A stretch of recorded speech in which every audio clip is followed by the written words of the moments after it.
Gas wars continue. Some countries have got used to cheap and accessible Russian gas, which is stained with Ukrainian blood. Fico characterized the meeting as a direct response to Ukrainian President Vladimir Zelensky's decision not to extend the transit agreement for Russian gas supplies to the EU with Ukraine, set to expire on December 31st, 2024.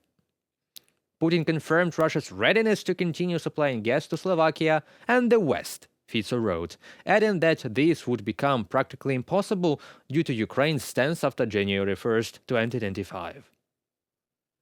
Let's remind you that pre-war gas relations between Ukraine and Russia were like a war itself. The Kremlin was blackmailing Ukraine with gas supplies before it launched the invasion of Donbass in 2014 and full-scale war in 2022. Ukrainian long-range bombers were given out to Russia as payment for gas debts, and the treaty to station Russian Black Sea Fleet in Crimea too.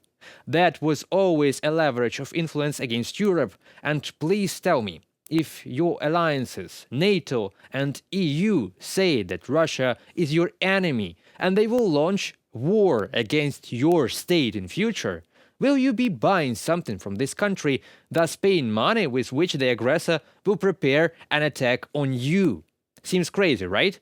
But still we have Prime Minister Fico, leader of an EU and NATO nation, complaining that he cannot buy gas from a direct enemy of his country.